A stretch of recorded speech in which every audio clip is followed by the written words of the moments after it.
Hello and welcome to the History of Medieval Philosophy.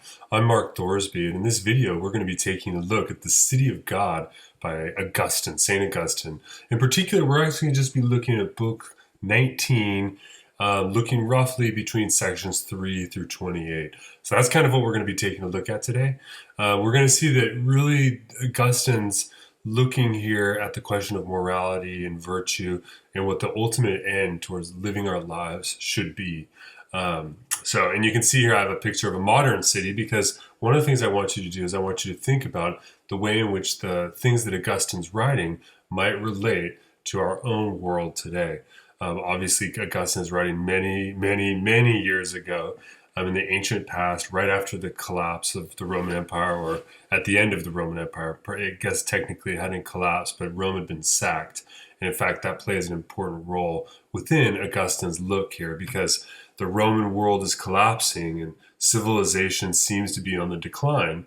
And so Augustine's writing here that there is not just the city of man here on earth, but there's another city, the city of God.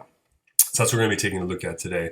You also see I'm in my kitchen today, so I don't have my regular computer. I'm hoping that the audio will be a little bit better today in today's video. For those of you who've been watching, some of the audio in the last couple of videos was poor because, frankly, my computer's getting old. So anyway, let's quickly, first off here's a general quick outline of the overall structure of the text.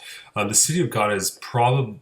Augustine's most famous work is probably the Confessions, which is a biographical work in theology. And then we'll see that the City of God is probably his next most prominent text. It's 22 books in length, and you can see it starts off with a recognition of the things that are occurring in Augustine's day by talking about the calamities of Rome. Rome was sacked, and he talks about the calamities of the soul, and he works his way into this basic notion that there's the city of man that we live in on earth, but that Christians, because he's a Christian, are actually citizens of the city of God. And so he begins to really lay out some of the essential doctrines within the Christian church and within general Christian theology. And they're first really articulated in this pretty interesting and phenomenal text. As you can see, the sort of general subject of the book we're looking at is called The End of Cities, but there I want you to think of the end in terms of the philosophical end. What's the final goal? If you will, in Greek the term is telos. Now, this text, of course, was written in Latin, but Augustine is well trained on the classic notions. In fact, we're going to see that Augustine begins by looking at what other philosophers, in particular a Cynic philosopher, had to say about the text. Just as a reminder, for those of you who are following along, this is the textbook we're using, Philosophy in the Middle Ages. So if you get this book, you can follow along the series precisely. But I also wanted to point your attention to this great website. It's called newadvent.org. And in fact, they have a whole bunch of work. They have the entire City of God here located. So you can quickly, easily jump around the text. And here's the official source of where this comes from. But this is a great website for looking at all of Augustine's work online. So I'll just point you in that direction now. So I'm not going to go through all of the different elements that Augustine takes on in the City of God. We really just want to sort of jump in to the basic problem that get addressed in book 19. But one thing I do want to say before we get there is I want to talk a little bit about the problem of evil, because it plays such a central role within Augustine's philosophy, as well as his biography. We know that, for instance, the problem of evil is what spawned, spurred Augustine to become a Manichaean. Ultimately, the lack of other solutions to that problem led him to leave that. But the problem of evil focuses on an overall major problem in the philosophy of religion. It's right at the center of the City of God in terms of how we need to understand the world we're living in now as a world that's corrupted and a world where evil can take place, as opposed to this otherworldly place, heaven for Augustine, in which we can seek eternal peace. Now, one of the things I want to mention here is that I have pictures here of a tornado and then a picture of an atomic weapon being fired off in the 1940s. And both of these represent, on the one hand, a distinction between natural evil and moral evil. So natural evil here is you can imagine that whoever's house this was when this tornado came through and annihilated this town or this property, you can imagine someone coming back and saying, how could God have let this happen? So natural evil is the notion that terrible things seem to occur and suffering seems to result just naturally or as a consequence of nature. Whereas moral evil, by contrast, and I'm representing it here with this atomic weapon, moral evil represents evil that comes as a result of human agency. Humans hurt each other and cause suffering. Now, what we could say, and to be clear, this argument isn't laid out like this in Augustine's City of God, but it may be a helpful fulcrum to help you begin to build a framework to understand what some of what's at stake in the City of God. So the basic argument is that if God is all good and all powerful, then God can only do what's good. Now, if God can only do what's good, then God cannot create an evil world. And this world includes evil within it. Therefore, there is not a God that is all good or all powerful. Now, this is not the argument that Augustine supports, obviously, because Augustine believes there is a God, and he ultimately believes that God is all good and all powerful. But this creates a problem. Is how can Augustine avoid this sort of argument, this syllogism here? Now, there's a variety of ways you could attack this premise and say that really the world doesn't actually have evil within it. You could also, for instance, qualify what counts as good or what counts as powerful. And different philosophers have taken different tracks. Ultimately for Augustine, and we don't see it really worked out systematically in the readings we're looking at today, but ultimately Augustine's view is that the world includes evil within it, and he wants to really attack that premise. And ultimately his view, and we'll talk about this in other videos, is that evil is actually a privation of being. It's the lack of something that should be the case. So as a consequence, since evil is a lack of being, Augustine's ultimate idea is that means that God doesn't have to create evil. But it still raises the question, how does evil originate?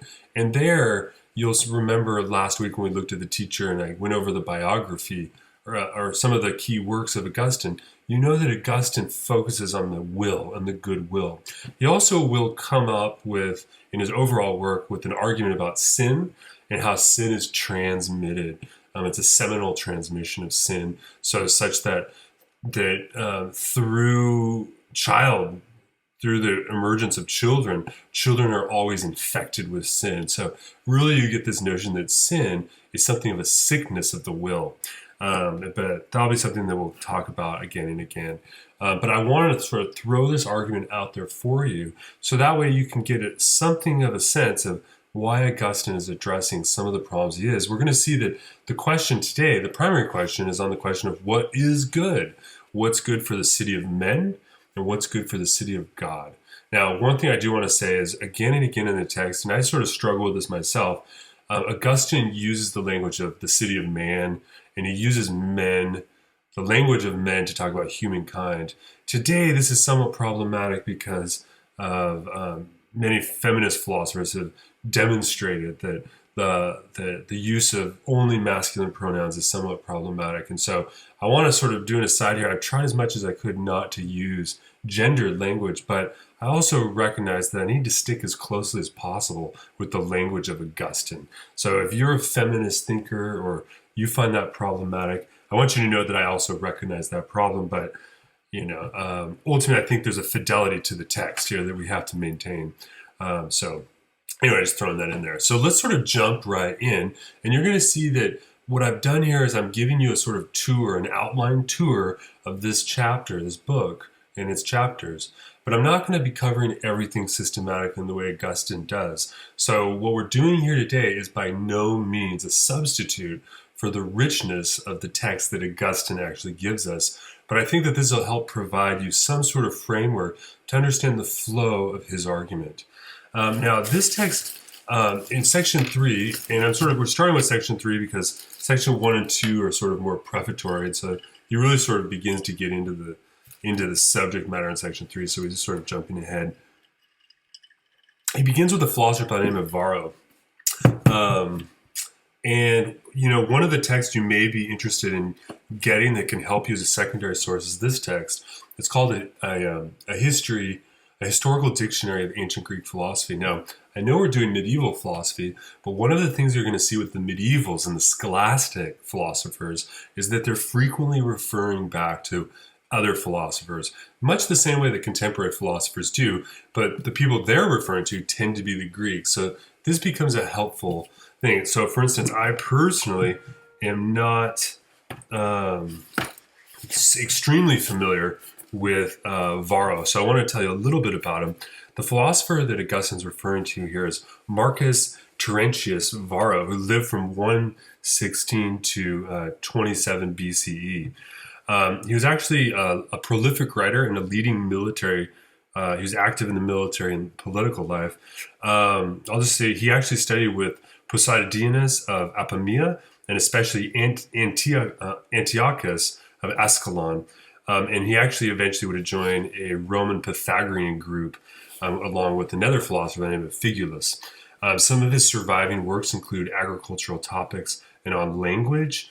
Interestingly enough, in agricultural topics, Varro actually hypothesized that when people went to swampy lands, that there were minuscule creatures that they couldn't see, but that would cause disease. Interestingly enough, this theory actually proves to be correct. We know there are many parasites and viruses that you can get in these sorts of areas, in different sorts of environments. And so these philosophers they're highly rich and they're dealing with science and all these sorts of things. Now, what we're going to see is that what Varro is really arguing in the text that Augustine is focusing on is the question of what is the supreme good of man?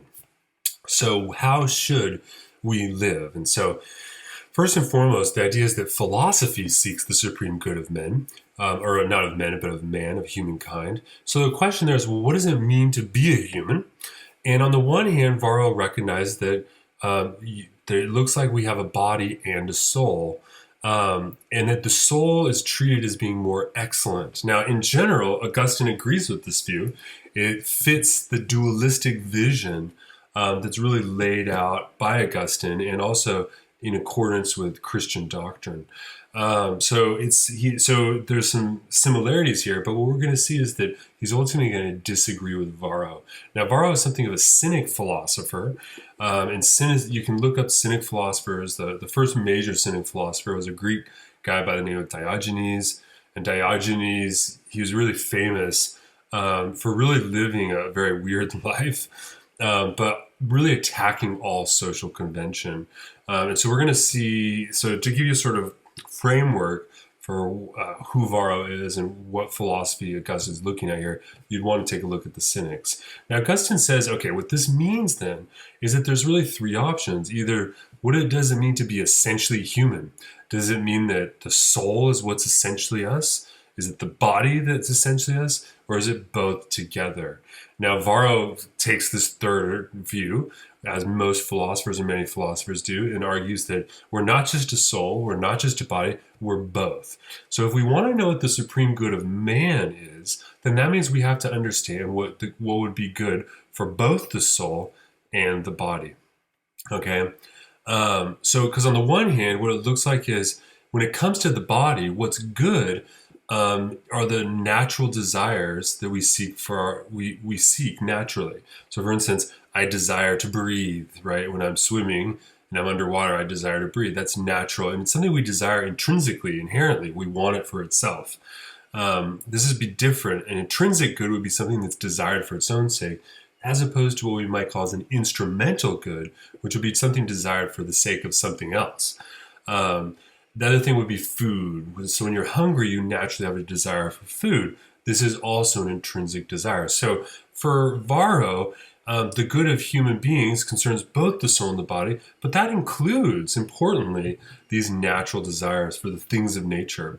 And when we talk about the soul, what's the good of the soul? Well, Varro's answer is it's virtue, and that we privilege the notion of virtue as being more important, really, than these natural desires that we have. So you have this basic sort of system here where what's good is, on the one hand, the fulfillment of the natural desires of the body, and what's good, on the other hand, is the development of virtue for the soul. And this seems very, very philosophically sound, and many, many philosophers argue the same thing. ultimately, we're going to see that Augustine is skeptical of this view, and he actually thinks it doesn't fully make sense once we add into it, once we do a full analysis of the will and we do a full analysis of virtue. Now, the happy life does seem to require virtue. And this is something that Varro certainly argues, and we have to be clear here is that Augustine is not against virtue, but he doesn't think that virtue is the ultimate good for human beings.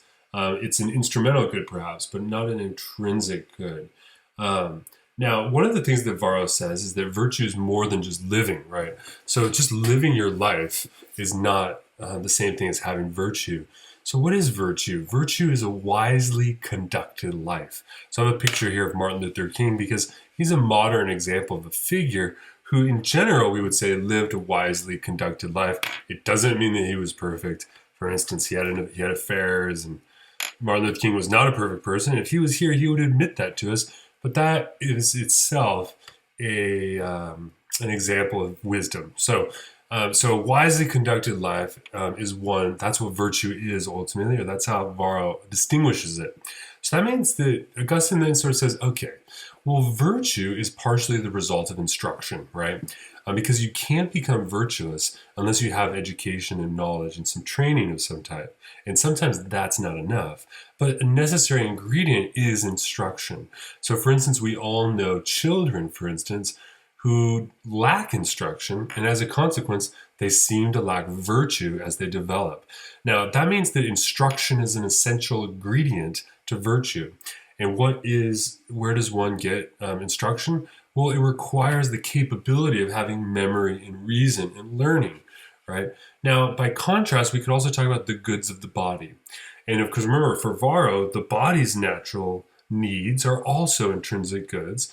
So that means that when we look at a person who has these goods of the body, one of the examples that Augustine gives is the swiftness of running. So if you've ever ran and someone ran past you and can run faster, right? You automatically recognize that they are more skilled, more excellent in that area than you are, perhaps. But notice here that the goods of the body, for instance, the ability to run fast, does not necessarily require virtue. Now, I'm not convinced of that. That's a thesis or a claim, a proposition that Augustine makes. But I think we'd have to ask, is that really true? It seems like some people are born naturally with certain physical abilities, and in that sense, I suppose virtue isn't required.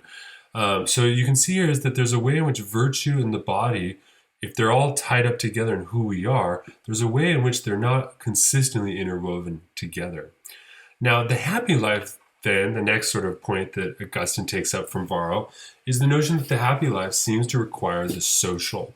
That is, it requires other beings to live with.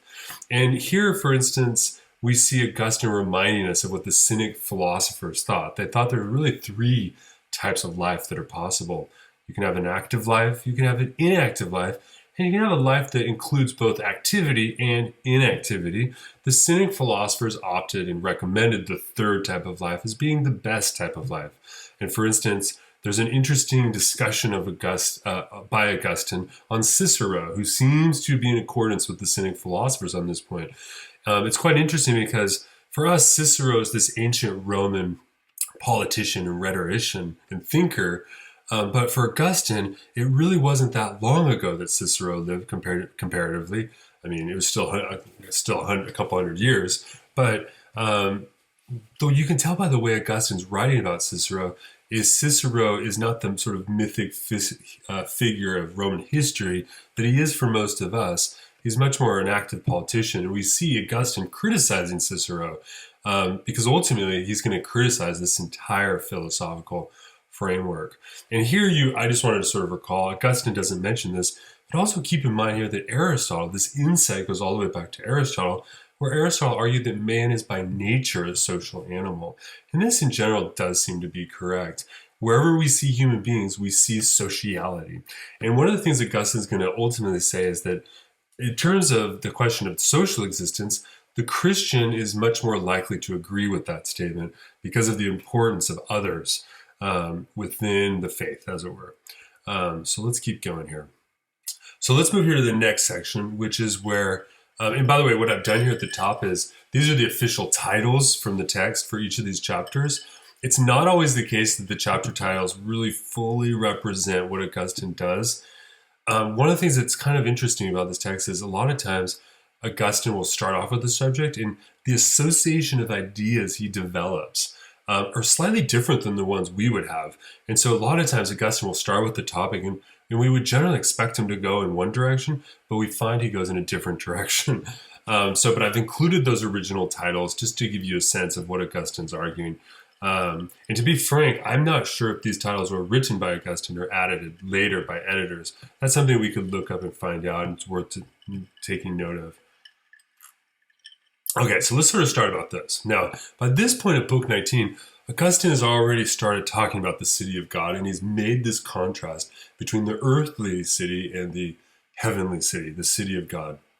Now, his view here is that the city of God is real, it's heaven, but that Christians, or people who live according to the Christian faith on earth, are essentially living in the city of man. They're living in the Roman Empire, but they're pilgrims, they're exiles, if you will. They're maybe fugitives is the wrong term there, but they're exiles from the city of God. So there's a sort of interesting, there's a dichotomy, but there's a way in which mortal human beings have a relationship to both the city of man and the city of God.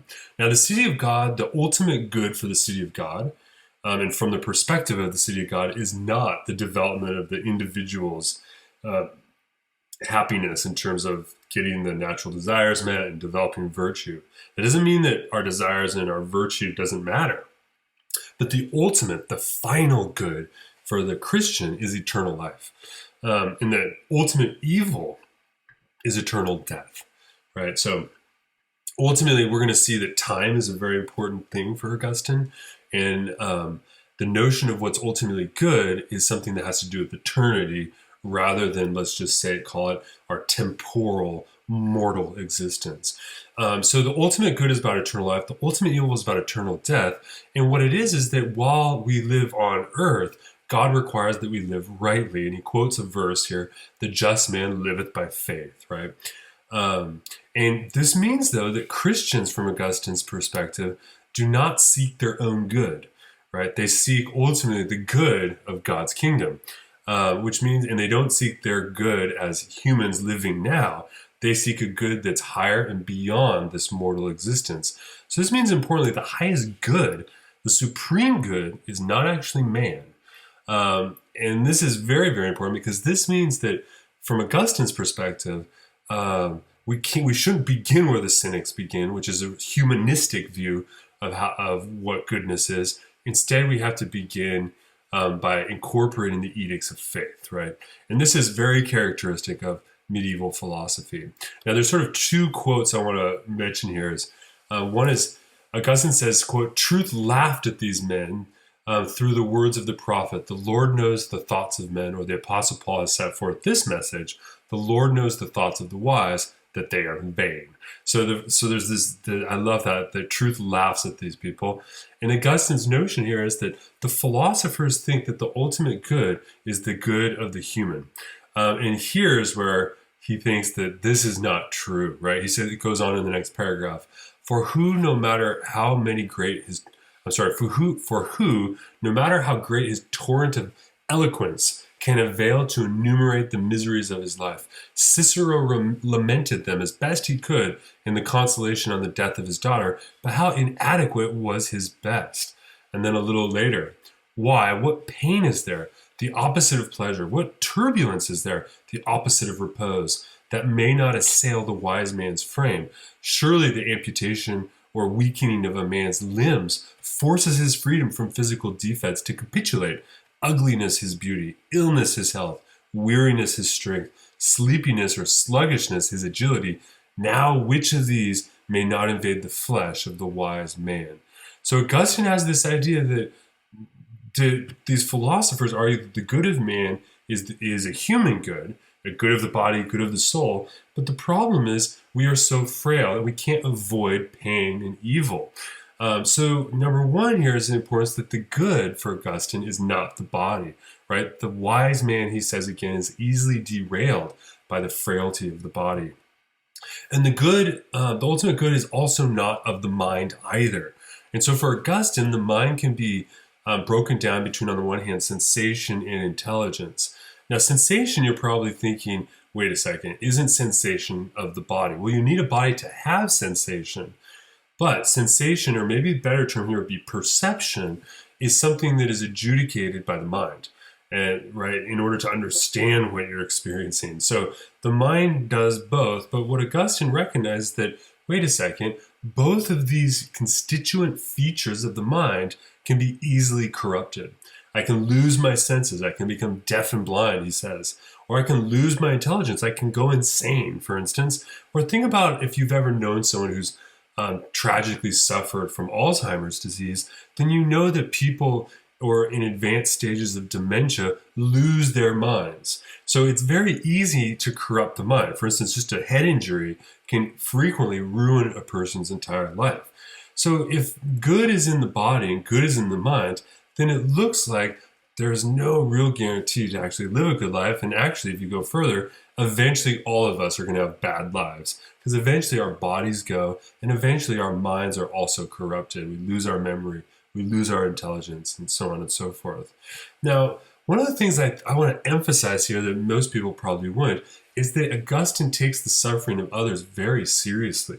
He has this, what I consider to be a very beautiful quote. He says, if we reflect, we can scarce hold back our tears. So there's the idea that when we think about all of the suffering that people endure, both in terms of their physical body and in terms of their souls, for use Augustine's term here, there's so much suffering. And there's so many ways and so many times in which good people seem to lack a good life that it's really despairing, right? So I think we also need to take the suffering of others seriously. So I love that Augustine, and also he's a brilliant writer, you'll notice when you read The City of God.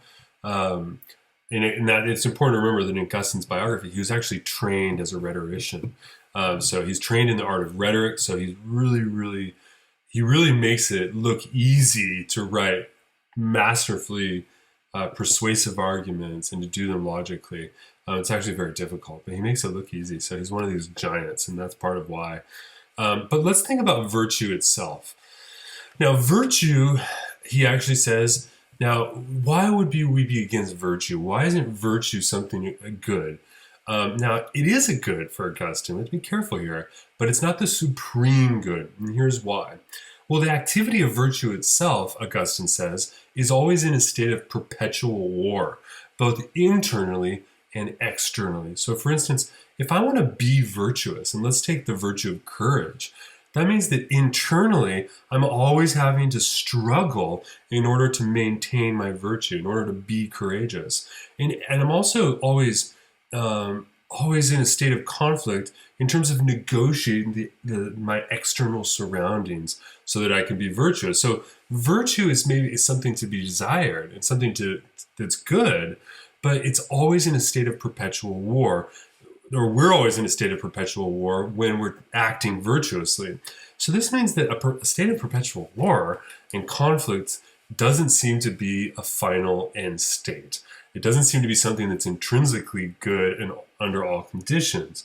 The example he gives here is that the lust of the flesh drags the mind downward, for instance. So it's very easy to be intelligent and have the virtue, maybe the virtue of wisdom, but it's so how easily our bodies drag us down. And here, I just want to recall, give you a cross reference here to Plato. Now, he's not addressing Plato directly here, but this is very, very much in line with Plato's allegory of the cave, for instance, where people are chained and they can only look at shadows above. And for Plato, this meant that this was the realm of the body, the realm of becoming, and that ultimately, virtue you had to get past that and go beyond that.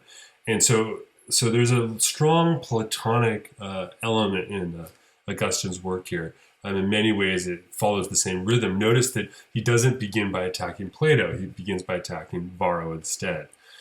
So virtue itself can't be this ultimate good. Now, Augustine here we see is committed to a form of dualism. ontological dualism. Now, ontology is just a fancy word for talking about the relationships of being, between beings. So, for instance, you know that the word ontic is being in Greek. So there's different types of being or different types of existence that are irreducible. And one of them is the mortal fleshly existence, the body, and the other is the spiritual realm of existence. This is where the soul is linked in. And this also is very reminiscent of the distinction between becoming and being that we see in Plato. Now, in this section, Augustine also talks about some of the other particular virtues that people seek, which seem to be good. And they are good, but not good always, or they're not the supreme good, I should say. For instance, prudence, right? Prudence. And this, what is prudence about? Well, Augustine says prudence is about our ability to discriminate what's good from what's evil. And that's a necessary ingredient to be prudent. Now, what that reveals is that we thus must have some evil in us, right? If we're not always able to be prudent. And look at justice as well. The function of justice, Augustine says, is to assign each their due. And so there's a natural order here. This is ontology again. And we're going to see that really the sort of moral system that Augustine endorses is what we might call a natural law theory, where there's a natural order to things that begin with God and emanate downwards. But we see this ontology being distinguished between there's God, there's the soul, and there's the flesh. So God is above the soul, but then the soul is above the flesh. And here when we talk about the flesh, this is where we have to recognize that, or Augustine says, we have in us this weakness, this sickness that we're supposed to go beyond. Now, Augustine also heavily will criticize Stoicism in these passages. One second, let me take a drink. Now, Stoicism, if you're not familiar with Stoicism, take a look at one of my other video lectures on it, sort of brief overview of Stoicism. But generally speaking, the purpose of Stoicism, and I pulled this off the internet, so thank you whoever made this, but it's generally right, is the purpose of life is happiness, which is achieved by virtue according to the dictates of reason, ethical and philosophical training, self-reflection, careful judgment, and most importantly, inner calm, right? The Stoics believed that a couple things. Number one, they believed in the gods, and so they believed in divine providence. That meant that they thought that all things that occur in the world happen according to the will of the gods. Now, Augustine also has a notion of divine providence, where all things happen according to God's will. So divine providence is there. Now, one of the things that the Stoic philosophers argued was because everything happens according to divine providence, that meant that when things looked evil, that was just an appearance. And then ultimately, it was our judgments about those things that caused us so much trouble. So the good of life is to be sought in happiness. And happiness for the Stoic is identified as freedom from inner turmoil.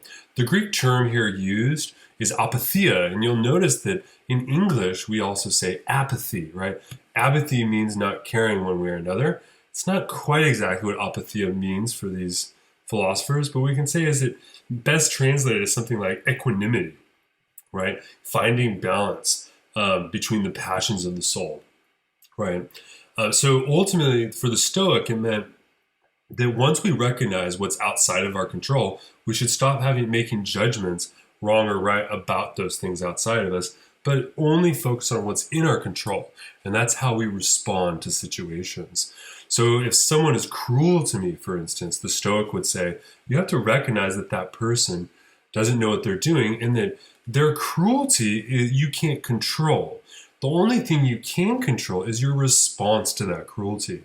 So that means that the Stoicism really advocated the idea that happiness was really an activity of the individual. It was a work of the individual. So a very, very humanistic view. Now, one of the positions the Stoic held was about suicide. And the idea was that if you could that you could live life a happy life and develop this inner, this apatheia, but that if you were suddenly found yourself in circumstances in which you were absolutely unable to gain apatheia, the best option was just to take yourself out of the equation. That is, to commit suicide. And so, for instance, a good example of this is Cato. And if you don't know who Cato is, you can go online and take a look at it. But he's a famous Roman who, after Caesar takes over, and he'd go to war with Caesar, Cato actually commits suicide. So, and this is what the Stoics would have advocated. Now, what Augustine's going to say is that this is an error in judgment, because the problem is the Stoics recognize that there are evils in life, but yet simultaneously they argue that this life is still good. Well, how can this good be both evil and good at the same time? And so the Stoics' position on suicide didn't make sense. Take a look at this quote. He says, "Mighty is the power in these evils that compel a man, and according to these philosophers, compel even a wise man to deprive himself of his own existence as a man. Although they say truly that the first and greatest commandment of nature," and there's the notion of natural law, "is that a man should be brought into harmony with himself, and therefore instinctively avoid death, and that he be his own friend, in such a way as to be vigorously determined and eager to keep the breath of life and to live on in this union of body and soul. But mighty is the power in these evils that overcome the natural feeling we hear of, by whose working we use every means and bend all of our strength and all of our endeavors to avoid death, and so completely defeat nature that what was avoided is now longed for, pursued, and if it may not arrive from some quarter, inflicted on by man himself. Mighty is the power in these evils that make fortitude a homicide." So his view here is notice and recognize the way in which the Stoic, there's a sort of perversion, right? Because the goal of Stoicism is, because if all things happen in nature according to the gods, you should be in harmony with that, including with yourself, because there's also a divine part of you, your reason for the Stoic. But yet this somehow perverts in Stoicism to a doctrine of suicide, which seems contradictory to the central principles. Now, what I want to emphasize here is that for Augustine, Stoicism is not just a human philosophy, but he's attacking it philosophically, because it's a philosophy that ultimately contradicts itself. So it's not even a reasonable option, right? And at the core of it, again, is this notion of natural law.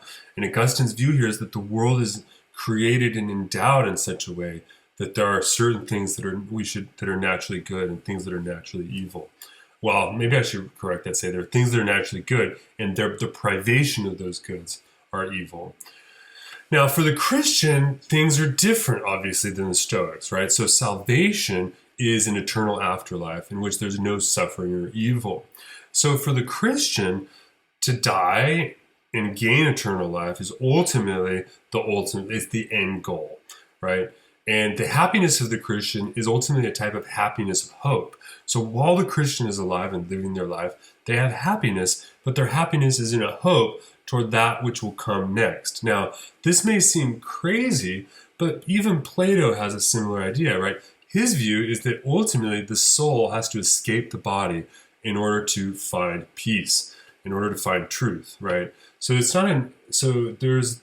another Neoplatonic sense going on here.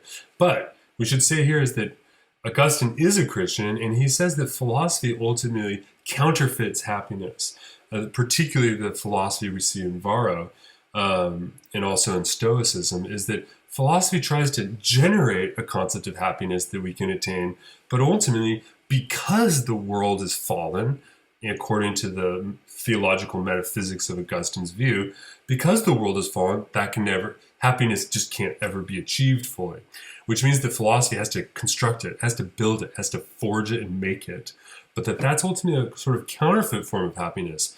You can never achieve an eternal afterlife of happiness through philosophy. It's never going to happen.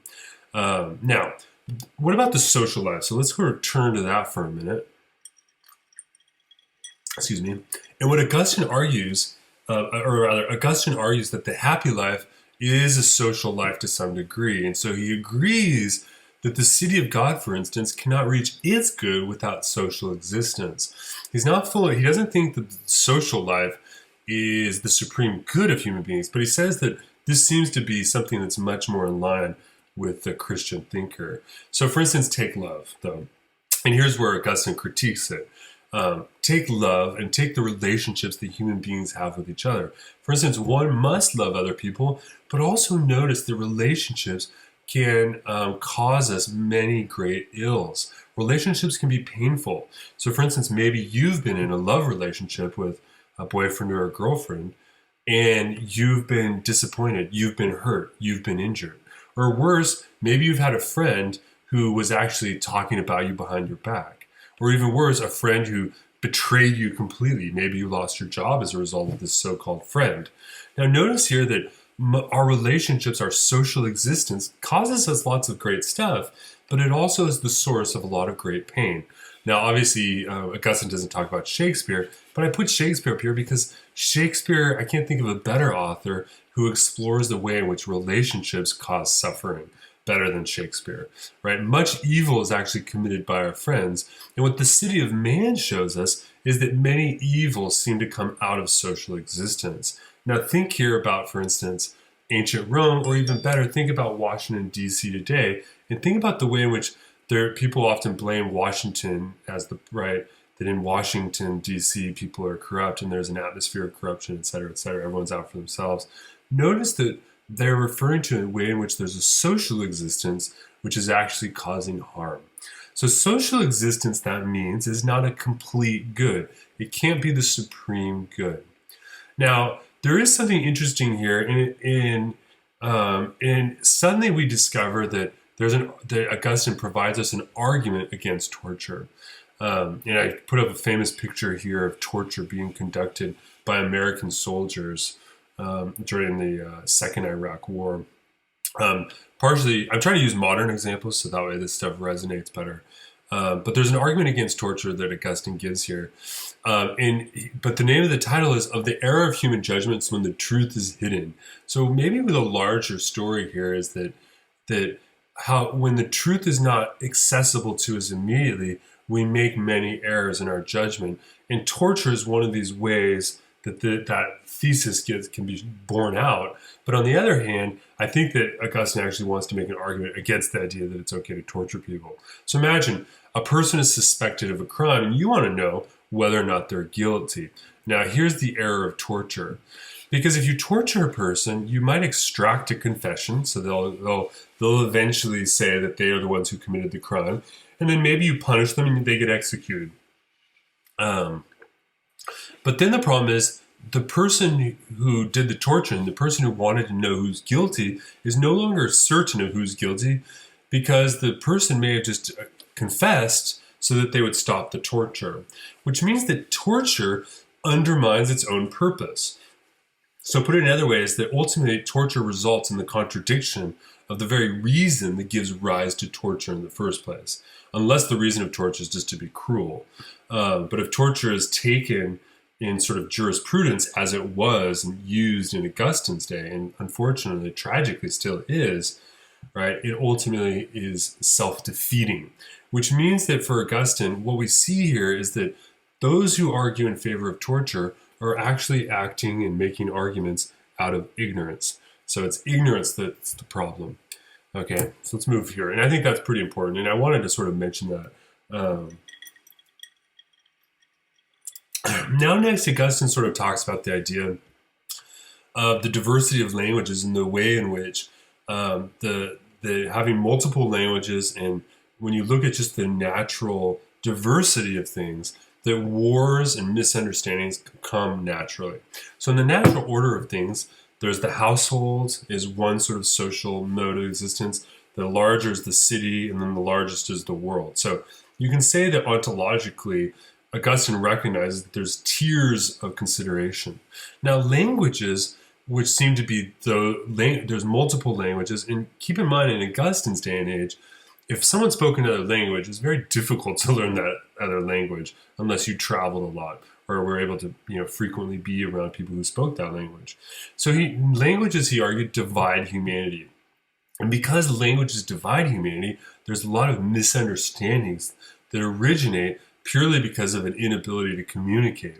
And this is where a lot of wars come into existence. And then, of course, we seek resolution to those wars. But there's an interesting question here is, do wise men wage just wars? So, for instance, we frequently hear it said that, at least here in the United States, that World War II was a just war, that the Nazis should have been stopped.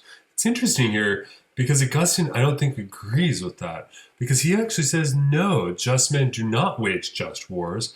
Instead, wise men have no wars. The wise do not go to war because the wise do not live by misunderstanding. So I thought that was a sort of interesting thing worth mentioning here. So anyway, that section really focused on that.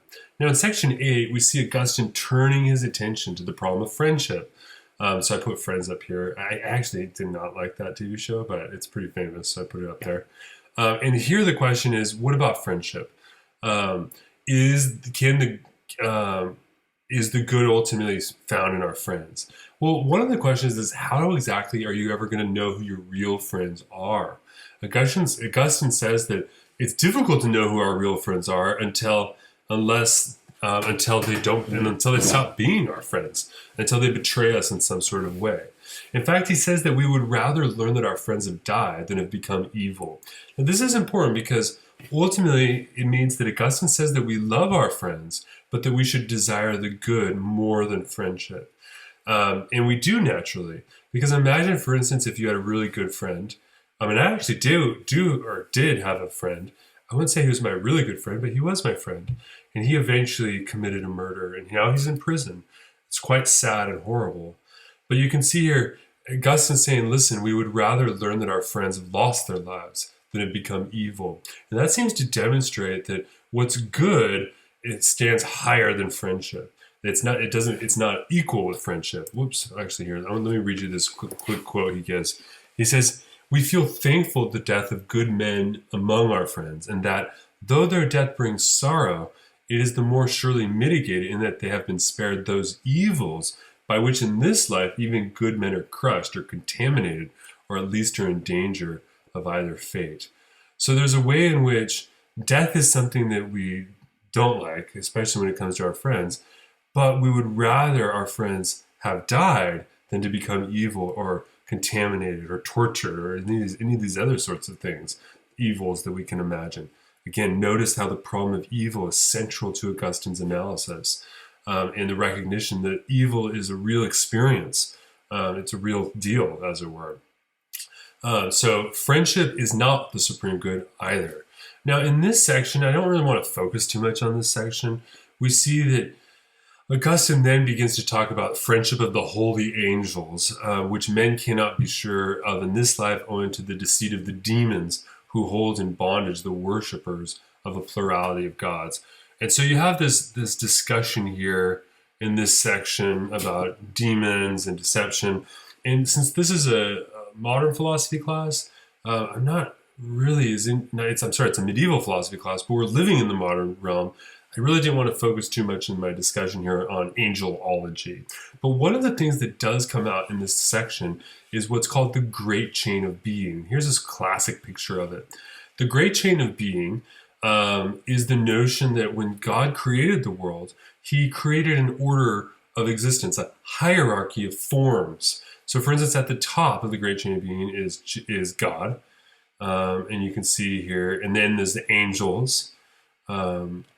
And then here's the angels, and then you have humans, and famously, tragically really, the great chain of being held that, these are the angels here, and then here are the humans, but the great chain, the medievals held that men, that you went with God, angels, men, women, and then down the list. And so it's somewhat sad, but sexism, I would argue, is built into the very ontological framework that Augustine's using. Or at least that's how we would see it today. For those of you who are watching this, you may disagree, and that's totally valid as well, a valid perspective. But the great chain of being held that under the angels were humans, and then beneath them were, you can see here, they're representing birds, and then below them are fishes, and then you have the landed animals, and then you have trees, and then ultimately you have just the planets and so on and so forth. And then down here at the very bottom is hell. And I suppose this is heaven up here. So the great chain of being is a very important notion we're going to see throughout this entire course. And it's frequently referred to. And so it gets discussed in this section.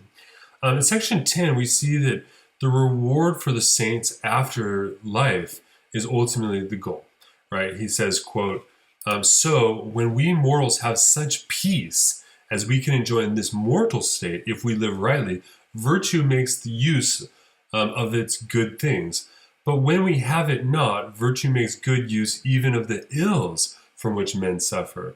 But true virtue is this, to subordinate all the good that it makes use of, and all that it does in making good use of good and evil things, and also itself, to that end, where our peace shall be so excellent and so great that it cannot be improved or increased.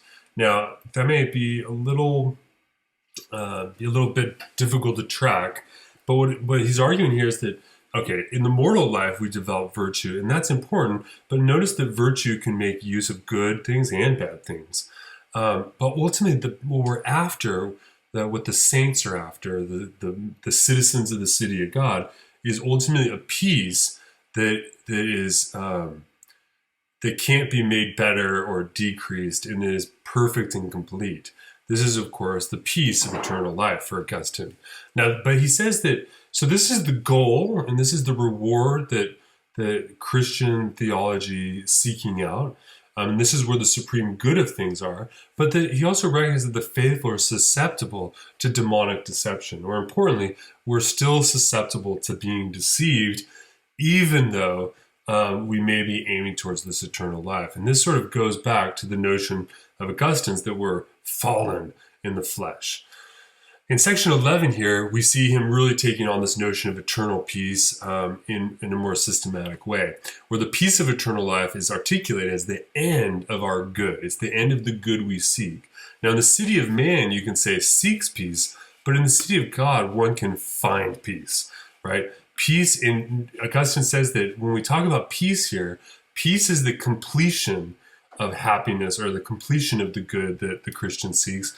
But in the city of God, we're talking about peace in everlasting life, but we're also talking about everlasting life in peace. So there's a way in which everlasting life and peace are synonymous notions, or they're biconditional. You can say that in the city of God, you have peace if and only if you have everlasting life, and you have everlasting life if and only if you have peace. And so Augustine begins to articulate this theological framework of peace, which is very, very important. Notice here that when people die, what do we say? We say rest in peace, right? This is a direct correlation back to this theological discussion of Augustine's.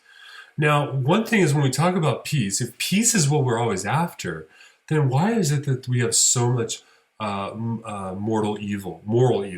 Why is it that so many bad things happen? For instance, what about in war? So I have a picture here of some soldiers. I believe this is from, it's either World War I or the Spanish-American War. I'm not sure which. But you have soldiers, right? So if peace is what people really are after, then why are we always at war, right? For instance, it's frequently noted that when you look at human history, it looks like human history is really a constant state of war with momentary suspensions. That's what peace is. This isn't Augustine's view, right? He says that even in war, peace is the goal. Peace is the end. Victory must always include peace, for instance, because if you don't have peace, then you can't have a victory. This is something the United States learned in the Second Iraq War that I showed a picture of earlier, is the United States invaded Iraq and quickly was able to subdue the military structure of the Iraqi government under Saddam Hussein. But then quickly it was obvious that there was no peace in the nation, that Iraq was still in violence, and tragically it still is in violence, which means that there is no victory, right? So that means that peace is actually the desired end of war. Now, the thing that's important to recognize here is that the warriors don't actually want war. The warriors desire not war, but a peace of their own choosing.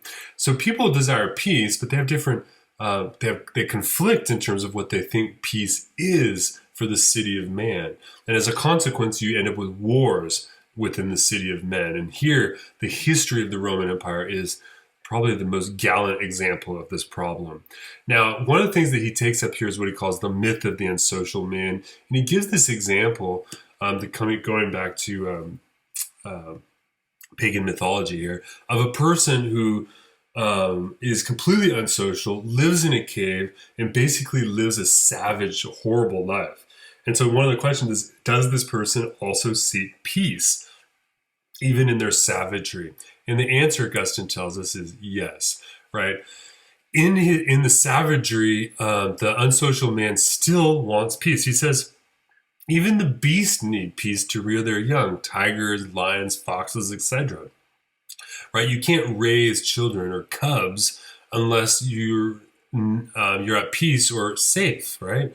So humans seek peace by nature. It's a part of natural law that we seek peace. It's a part of the structure of our ontological constitution, you might say, right? But here is that the peace of the unjust. So if all people are actually seeking peace, then the question is, why is it that we look at some people and say, ooh, you're not living a peaceful life, even though, and it doesn't look like you're seeking peace, even though Augustine says you are, but it doesn't look like it, right? It doesn't look like the savage man is seeking peace, and yet Augustine's saying they are. And what Augustine wants to argue is that the peace of the unjust compared to the peace of the just doesn't actually deserve to be called peace at all. So what we see here is everyone's seeking peace, but there's a disparity of the way in which we're able to attain it. So what is injustice? In these passage, we see that injustice, and this goes back to natural law theory, is a perversion of nature. It's a perversion of our natural constitution. Augustine writes, how much more is a man by the laws of his nature, so to speak, to enter upon a fellowship with all his fellow men and to maintain peace with them, so far as he can, since even wicked men wage war to protect the peace of their own fellows, and would make men their own if they could, so that all men in all things serve one master. And how could that be unless they accepted his peace either through love or through fear? So pride is a perverse imitation of God, for it abhors a society of peers under God, but seeks to impose its own rule instead of his on society. So in other words, it abhors the just peace of God and loves its own unjust peace. But peace of some kind or other, it cannot help loving. For no creature's vice is so completely at odds with nature that it destroys the very last traces of nature. So the unsocial man, the savage man, if you want, think of a serial killer here. How does it that a serial killer is seeking peace? Well, ultimately, Augustine's answer is that there's a perversion in terms of understanding what is peace for that savage man. There was another quote there, but it was a long quote. It was basically the quote where I was going to read the myth of the unsocial man. But I'll let you go ahead, take a look and read that on your own. So, because I don't know how much me reading to you is helpful. So let's keep going here. So in section 13 is titled Of the Universal Peace, which the law of nature preserves through all disturbances, and by which everyone reaches his desert in a way regulated by the just judge. Okay, so on the one hand, remember we have this distinction between body and soul. So the peace of the body is to talk about the ordering of the body that's proportionate to its components, right? So for instance, you can think here is that if you only focus on your mind, but you don't take care of your body, and you slowly become increasingly unhealthy and sick, then your body is not well ordered, right? It's not balanced, as you might say. But so the notion of balance is actually really sort of important element for thinking about what Augustine means when he talks about peace as being a type of orderliness, and ordered according to nature, right, that God's created, of course. So peace for the soul, though, is to talk about the ordering of the appetites. You have well-ordered appetites. That means that that the appetites operate accordingly when it makes sense. So, for instance, the soul doesn't seek sexual pleasure for Augustine, because that's not an ordered appetite. Lust isn't. Instead, the soul should seek love of God, and so on and so forth. Now, when we talk about the soul, Augustine is committed to the notion that we have a rational soul, which means that when we talk about the rational soul, we're talking about peace as being an ordered agreement between our knowledge and our action. So a rational soul is a soul that has an agreement of things which are known and the way in which those things are deployed, or the way in which we deploy ourselves towards those things. So, for instance, what we can say is when we talk about peace in terms of the body and the soul, is that peace between God and man is ultimately an ordered obedience of faith. Peace is a sort of tranquility of order, where order is understood as the classifications of things that are equal and unequal that align each to their proper place. So we see Augustine really laying out a notion of an orderly universe here to make sense of things. Now in section 14, we see Augustine sort of then talking about the difference between the city of man and the city of God. Now first and foremost, both cities seek a type of enjoyment, right? Whereas the city of God seeks enjoyment in temporal things, things that exist in time. Here's my cell phone, for instance. When I got my cell phone, my iPhone, which was very expensive, I was really excited, right? Because, everyone's excited when they get a new device like this. But notice that this thing exists in time. And if you look closely here, you'll see that I broke my iPhone and the camera is broken. Why is it broken? Well, it's broken because it's a temporal object. It's an object that exists in time. And it is in a state of becoming, if you will. Whereas the city of God is not in a state of becoming. It's rather in a state of being. Notice the Platonic resonance there. The city of God seeks an everlasting peace, a peace which is complete. Now, enjoyment for the human is ultimately requires the rational soul. And so what we can say is that the type of enjoyment that the human has to seek ultimately is that an ordering of the mind in contemplation, an agreement between knowledge and action. So, but ultimately that's not just enough. We can't just, because man's mind, human beings' minds are organized by the ordering of temporal concerns. So for instance, I'm here doing this video, but notice that as I've been making this video, I keep every once in a while taking a drink of water. Notice that my mind on the one hand is thinking about philosophy and all these sorts of things, but yet my mind is also organized towards these sorts of concerns, these temporal concerns. But go back to the overall thing. If the city of man is concerned with temporal things, and as a human with a body, I'm always thinking about these things, then that means that the everlasting peace in the city of God is not something that I have or can enjoy at this moment. So that means that what we need is divine instruction, because we lack the instruction in order to make our minds ordered in the appropriate and proper way. And this is the importance of faith and also divine revelation, you might say. Though Augustine doesn't say that in this section, at least not with those words. Now, he does say that when we talk about divine instruction, there are two chief divine precepts. So there's two most important rules, and this comes all the way from the Gospels, in which Jesus lays out what's known as the Golden Rule. And he's asked, what are the two greatest commandments? And Jesus' response was, love that God with all your heart, all your mind, all your soul, and love your neighbor as yourself, right? Those are the two commandments. And Augustine pulls on those scriptures and says, okay, that means there's two divine instructions from the everlasting city. And that's one is to love God, and the second is to love your neighbor. And this means that these precepts have to organize the pattern within our souls, our internal pattern. Not pattern, but pattern, right? And these sort of formulate into sort of two important moral precepts for Augustine. One is we should do no harm to others. We should not create evil in the world or commit evil against others. And second, we should help everyone we can. We should help people. Now, this means he also says a good example of the way in which these precepts can function is by thinking about what a well-ordered household would look like. Okay? Now, one thing here, and this is in section 15, we see Augustine then sort of talking about freedom and what type of freedom human beings enjoy and have in the world.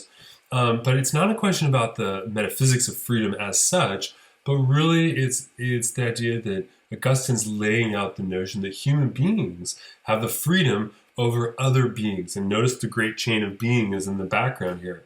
He says that man has dominion over the beast. Now, I wrote a question here, or a statement with the question, a word with the question, anthropocentrism. Now, I do a lot of environmental ethics. That's sort of what I've been trained to work on in philosophy.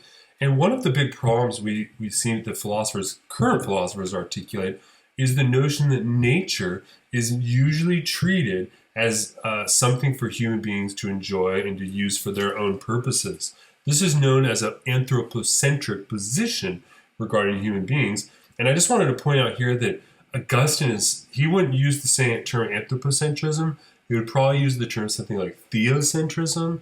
But ultimately, his view is that human beings have dominion over the beast. We have free reign and freedom over nature.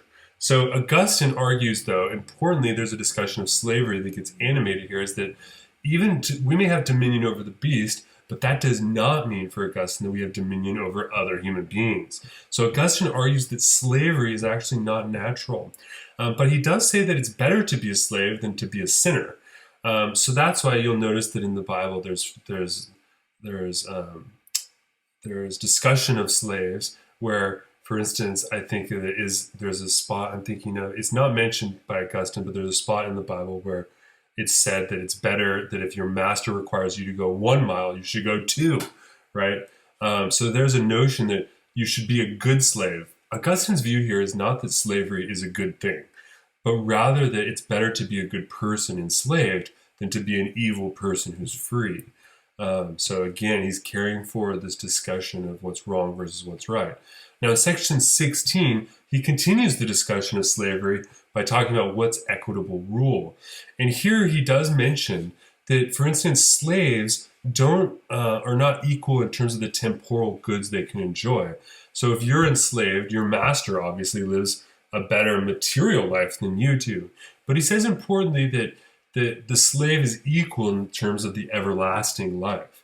And so there's a way in which here that Augustine isn't, I don't think, radically challenging slavery here, but he's trying to articulate conditions that would govern how we treat each other in the city of man. Because obviously there's no slaves in the city of God. It's only in the city of man, in man's fallen state, where slavery occurs. But that doesn't mean that the slaves don't matter. They do. They're equal ultimately.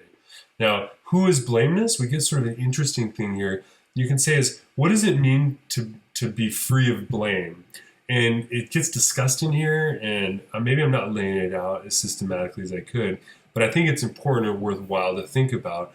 Blamelessness for Augustine is the combination of obligation, recognizing your obligation, but restraining your activities in accordance with that obligation. So in other words, it's duty plus the free action towards that duty.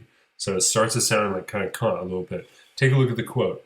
Augustine says, hence blamelessness involves the obligation not only to do evil to no man, but also to restrain a man from sinning or to punish him if he has sinned, so that either the man himself who is chastised may be reformed by his experience, or that others might be deterred by his example. So you have this notion here of jurisprudence that starts to get developed in the city of God here in this section. In section 17, Augustine returns back to the notion of peace, but in a slightly different way, right? The households on the earthly city seek the temporal goods, and they treat these temporal goods as a type of peace. So for instance, you get a job and you're able to afford your house and you're able to afford your lifestyle, and you have a sort of peace that you're able to attain, right? And here what we see in terms of the sociality of things, in terms of the nature of the city, is that the human will gets merged towards that which is useful. So our desires get organized by the things that are useful towards attaining this peace of temporal goods. But this is the framework for thinking about the city of man.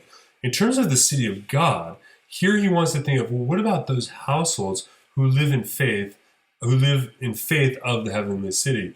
And here's where we get this notion that he says, and here again he's talking about not the peace in heaven, but what about the people who have hope that there's an everlasting life, and Christians, but who are living in this world? What kind of peace can they have?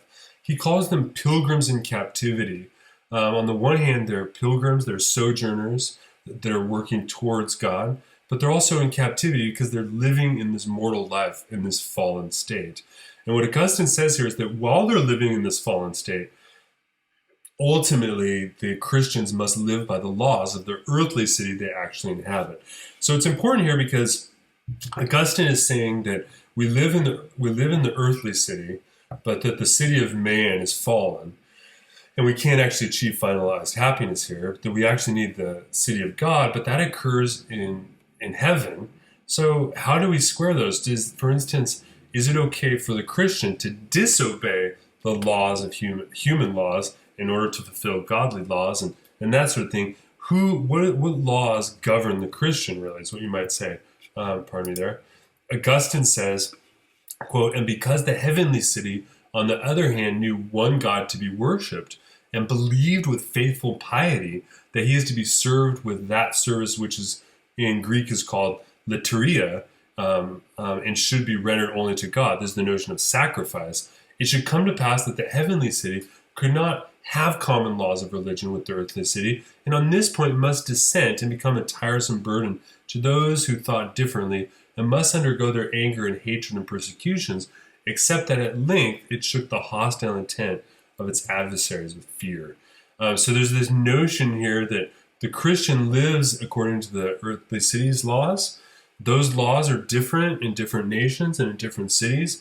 And so there's a way in which the Christian and the person who's seeking in hope this other city, heaven, this everlastingness, has to suffer to some degree, because they have to live according to the laws of the cities in which they live. Notice here there's a verse in the Bible where Jesus says, when he's asked, "Is it all right to pay taxes to Caesar?" And Jesus says, give unto Caesar what is Caesar's." And so there's this notion that the Christian should submit to the political laws that exist here, not just these heavenly laws. So there is a connection between the two. Now in section 18, and I'm going to go a little bit quicker through some of these sections until the end, we're getting close here. The discussion is how different the uncertainty of the new academy is from the certainty of the Christian faith. So in other words, the type of philosophy we see in Varro's prescription of the good life from the perspective of the city of God seems like a life of madness. It's a life in which you can never actually attain happiness because you're easily corrupted, because the laws themselves are not actually wise laws, etc., right? So the type of prescription for living the good life from philosophy, particularly Varro here, is not a very certain life. It's total uncertainty. You don't know if you're actually going to live a good life because you don't know if you can avoid, the disintegration of the body or the disintegration of the mind and so forth. Whereas the Christian faith, he argues, has an absolute certainty and rationality. Now, I'm not going to go quickly over this. In section 19, Augustine then sort of says, well, what about the dress and the habits of the Christian people? And here he basically says that there are many philosophers who became Christians, but never changed their dress and their habits, which were all organized around their own self-indulgence. And so we get this notion here is that the Christian, the people of the city of God, should avoid self-indulgence, both in their habits and in terms of the way they present themselves in their dress. He says, quote, "The charm of leisure must not be indolent vacancy of mind, but the investigation or discovery of truth." So I love this notion. This notion of leisure is very important in philosophy. We see in the ancient Greek philosophy the notion that philosophy begins in leisure. But what do we mean by leisure? We don't mean just sitting around drinking Coronas or margaritas. What we mean is that the real leisure of life is investigating the discovery of truth. And in living a leisurely life then means organizing our life in terms of our habits along those lines. In section 20, Augustine takes a look at the saints, and he argues that this life is blessed in hope. In section 21, we see Augustine he goes back to Cicero, and he takes a look at the Roman Empire. I'm skipping this because principally it's not in the anthology that we're reading. These are just sections. If you're interested, you can take a look more of them. They're also not, they're more have to do with sort of more of side issues. In 22, Augustine addresses whether or not God, whom the Christians serve, is the true God and the only God who should be given sacrifices. The answer is yes, of course. He also looks at the account of responses that were given by the oracles of the gods concerning Christ. So he looks at sort of pagan religious history. And so back when we get to 24, we get back to some more substantial philosophical discussion that's interesting. And in this, he begins to ask, well, the definition must be given of a people in a republic in order to vindicate this section the assumption of these titles by the Romans. So first off, what does it mean to be a part of the Roman Empire? Who are the Roman people? Well, to answer that, first we have to ask, who are the people? People, in his view, are rational beings that are united in fellowship by common objects of love. So that's who the people are. Now, who are the Roman people in particular? The Roman people he talks about were people, particularly by the time he's living, in a state of moral decline.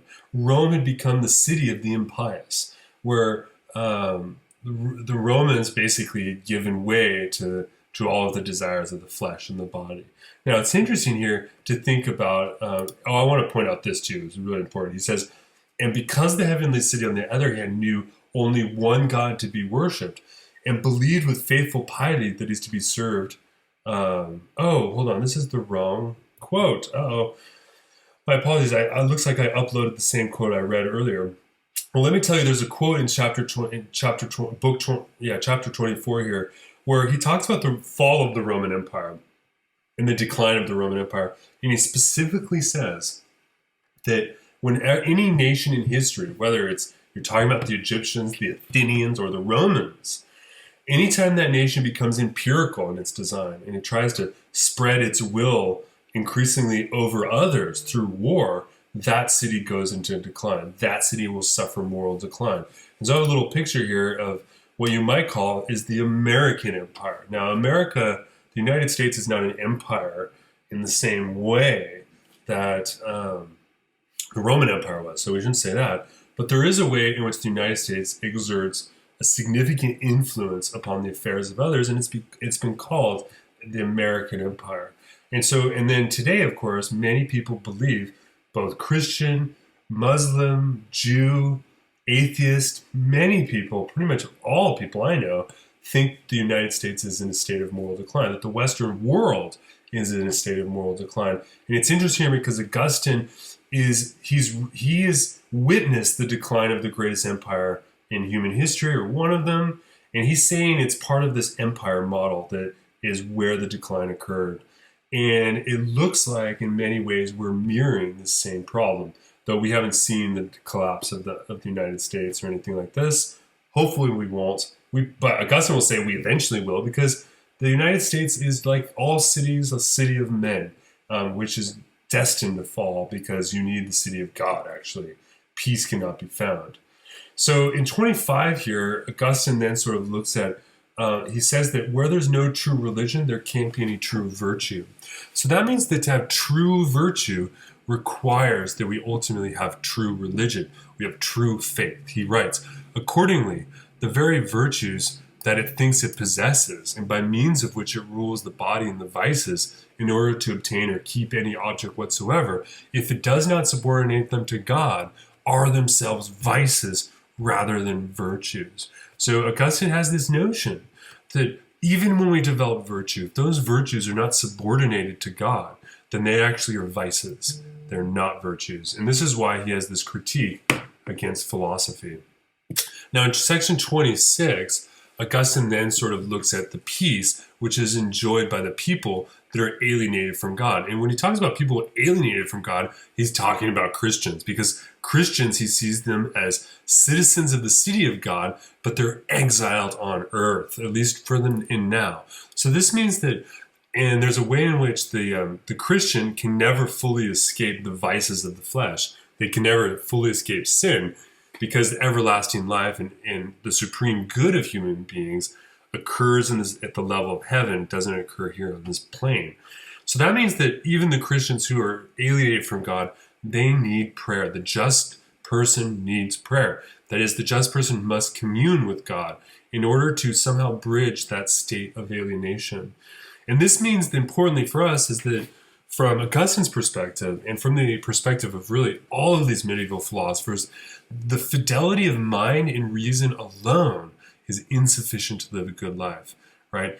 And there's this notion here that if we want to have complete peace, we need complete virtue, but complete virtue is not something that the mind can fully bring into existence. It requires ultimately an aspect of the divine, an aspect of God.